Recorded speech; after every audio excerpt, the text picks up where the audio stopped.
Good morning everyone. সকাল সকাল স্নান হয়ে গেছে, আর কারণ আজকে হচ্ছে সরস্বতী পুজো। তো আজকে থেকে সরস্বতী পুজোর পঞ্চমী পড়বে, কালকে ছাড়বে।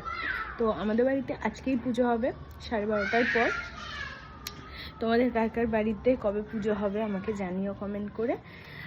আর হচ্ছে যে সরস্বতী পুজোটা আমরা অবশ্য এবারে বামুন ঠাকুর পাইনি, পেয়েছিলাম, কিন্তু ওনার প্রচুর মানে পুজো এরকম করবে বাড়িতে, তো সেই জন্য বিকেলবেলা করতে বলছিল। তো বিকেলবেলা পর্যন্ত সম্ভব নয়, সেই জন্য পুজো করবে হচ্ছে আমার বর।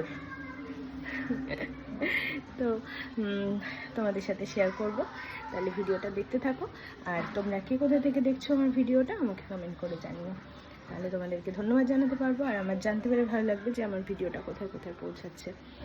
আর সরস্বতী পুজো তোমরা কে কে শাড়ি পরে ঘুরতে গেলে আমাকে অবশ্যই জানিও। আমি জানি না আমি যেতে পারবো কিনা, কিন্তু তোমরা কে কে গেলে, তোমরা কে কে আনন্দ করলে আমাকে অবশ্যই জানিও। একটু ডাবের জল খেলাম, কারণ আজকে অনেক বেলায় পুজো। এই যে পুজোর সমস্ত কিছু দেখো, পুজো বসে গেছে, আমার বর পুজো করছে।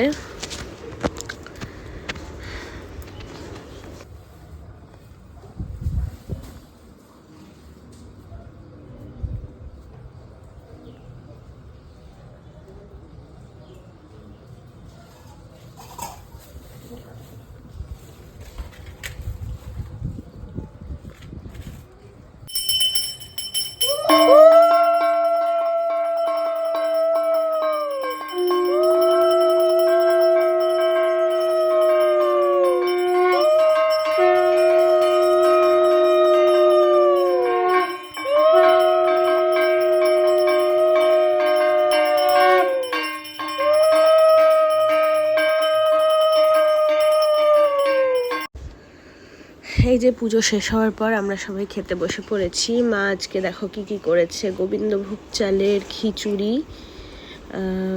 আলু দিয়ে, অসম্ভব টেস্টি হয়েছিল কিন্তু খিচুড়িটা, আলু মটরশুঁটি দিয়ে, আর বেগুনি, আর আলুর দম বেশি নিইনি, আলুর দমটা রাতের জন্য। আর মা করেছে পায়েস, নতুন গুড়ের পায়েস, তো পায়েসটাও কিন্তু অসাধারণ হয়েছিল। আর সন্ধেবেলা দেখো এই যে সবার জন্য মা দধিকর্মা মেখেছে, দধিকর্মাও খেলাম। আর এটা হচ্ছে পাড়ায় সবাইকে দেওয়ার জন্য মা বাড়ছে। তো সরস্বতী পুজোটা এইভাবেই কাটলো, এবারে আর কোথাও যাওয়া হলো না। আর আমার প্রচণ্ড ঠান্ডা লেগেছে, কাশি হচ্ছে, প্রচণ্ড কষ্ট হচ্ছে। যাই হোক, তো এখন করব ব্রেকফাস্ট। তো দেখো কি খাচ্ছি, লুচি, আলুর দম, নিরামিষ আলুর দম মটরশুঁটি দিয়ে, আর পায়েস। এটা আমি এখন ডিনার করব। তো তোমরা কে কীভাবে সরস্বতী পুজো কাটালে আমাকে অবশ্যই জানিও। এবছর সরস্বতী পুজোটা একদম যা খুশি তাই হয়ে গেল। যাই হোক, ঘরে সরস্বতী পুজো হয়েছে, সেটা ভালো লেগেছে। ওই ঘুরতে যাওয়া এটা হলো না, এই আর কি। তো চলো ব্রেকফাস্টটা করে নিই, এই ডিনারটা করে নিই। রাত্রেবেলা শোবার আগে এই যে এই দুধটা কিন্তু অনেক কিছু দিয়ে বানিয়েছে মা, খেজুর, মধু, লবঙ্গ, এলাচ, তেজপাতা, আদা, মধুও আছে, সব দিয়ে। কারণ আমার প্রচুর ঠান্ডা লেগেছে,